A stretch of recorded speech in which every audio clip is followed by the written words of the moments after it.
Hello class. Now in this lecture we will see worm and roller steering gearbox. If you compare the previous gearbox, that is worm and sector, with this one, then we only come to know that instead of sector, here we are using a roller.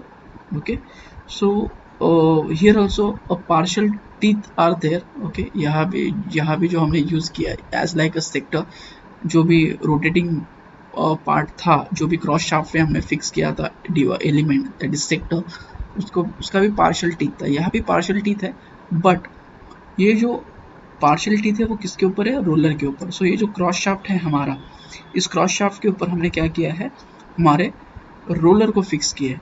Okay, so the construction wise हम देखेंगे. If you compare this thing with this that worm and sector, here also we have a steering shaft. This is the entire casing first of all, and in the entire casing, the one shaft is entering. This shaft is called as a steering shaft, and on the steering shaft there is a worm is present. Okay, and worm having their respective thread.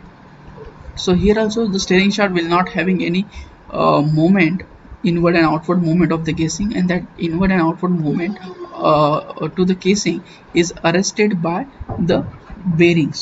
Here we are using a ball bearings. Okay, and this is a at the end you can see the worm bearing adjuster is there. Okay, so bearing अगर हमें replace करना है या इस entire assembly को हमें dismantle करना है, so through bottom we are having a this threaded portion screw. Okay, or a cap we have. Okay, so the shaft won't having any movement inward and outward. Okay, it is arrested by the bearing.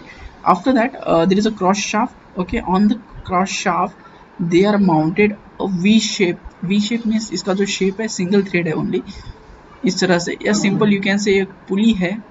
Okay, pulley.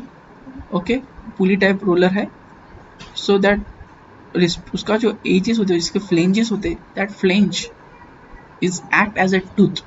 Okay, and that get meshed with the thread of the worm, and that pulley or that roller are located on the roller pin. So अगर ये roller pin पे locate है, so it may have their angular moment, वो rotate हो सकता है इस roller pin के along. So because of that it having some smoothness, less noisy operation. Okay, so previously sector was there, the sector is fixed on the cross shaft.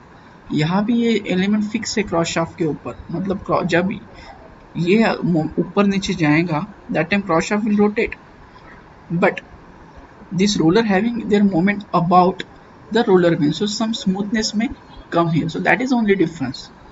हमने क्या किया, somewhat जो noisy operation था वो reduce करने के लिए हमने क्या किया, यह रोलर को मोमेंट दिया, जो वर्म से मोमेंट ले रहा था, जो वर्म मोमेंट कन्वे कर रहा था, मोमेंट जो भी एंगुलर मोमेंट है वो कन्वे कर रहा था, वो कौन एब्जॉर्ब कर रहा है, ये एलिमेंट जो क्रॉस शाफ्ट के ऊपर माउंट है, उसको हमने क्या किया, यार रोटेटिंग बना दिया about spindle. Because of that क्या हो गया कि जो नॉइजी ऑपरेशन था वो कम हो गया, but still friction is there. हाँ, if you talk about the friction between this thing and the thread of the worm and this thread of this roller, it will reduce somewhat, because उस friction को कम करने के लिए या क्या है, ये इसका खुद अबाउट ये जो रोलर है अपने खुद के स्पिंडल के अबाउट या रोलर पिन के अबाउट रोटेट होता है. सो इसकी वजह से somewhat okay very less percentage में फ्रिक्शन थोड़ा कम हो गया,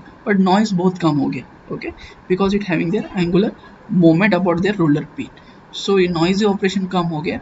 and similarly in case of the previous two gearbox, this entire casing is filled with the grease. Okay, हम यहाँ ग्रीस से ही लुब्रिकेट करते हैं, हम किसी की तरह से लिक्विड ऑयल लिक्विड यूज नहीं करते, कोई ऑयल नहीं रहता है. ओके, सो ये हो गया हमारा construction part. Now working is as same we have discussed in the previous. The steering, on the steering shaft there is a steering wheel is mounted. Whenever driver rotates a steering wheel, that angular movement steering जो भी है वो through steering shaft इस gear box में जाने वाला है हमारा. Okay, and because of that हमारा ये जो worm है will start rotate. Okay, whenever it rotate, that time with respect to the moment, angular clockwise movement है anti clockwise, उसके हिसाब से this roller get move upward direction, एक arc में मूवमेंट करेगा. Okay, this roller will forward. It's just like एक nut है और नट के ऊपर एक नट है और वो एक बोल्ट के ऊपर माउंट है. अगर हमने नट को पकड़ के रखा और बोल्ट को रोटेट किया, ओके, सो क्या होगा, that nut will make a movement on a upward और downward movement on the bolt. एक नट है और एक बोल्ट के ऊपर हमने बोल्ट के साथ एक नट है और हमने उस नट को पकड़ के रखा, और बोल्ट को अगर हम सिर्फ रोटेट कर रहे हैं नट को पकड़ के, तो नट विल मूव अपवर्ड और downward. Same way this roller will move in this direction और इन दिस डायरेक्शन, एक आर्क के पोर्शन, आर्क के शेप में. सो जब वो रोटेट होगा दैट टाइम इस क्रॉस शाफ्ट भी क्या होने वाला है, हमारा रोटेट होगा. और क्रॉस शाफ्ट जब बाहर निकलता है उसके ऊपर हमने क्या किया है, हमारा पिटफन आर्म और उसको दूसरा नाम है ड्रॉप आर्म, हमने माउंट किया है. And that drop arm also make their angular movement with respect to that clockwise or anti-clockwise, and that further movement is transferred to our that steering linkages, that is side arm and the steering arm. Okay, और अंदर further linkage को वो transfer करते हैं. सो in that way हमारा जो road wheels है वो क्या होने वाले हैं, हमारे रोड व्हील्स टर्न होने वाले हैं. So this is the construction and the working of our worm and roller steering gearbox. So whatever the disadvantage we face in the previous year, that get overcome till here. Okay, that is first thing is the uh, noise, second is the friction, and third is the overall cost of manufacturing and the material cost. Okay, thank you.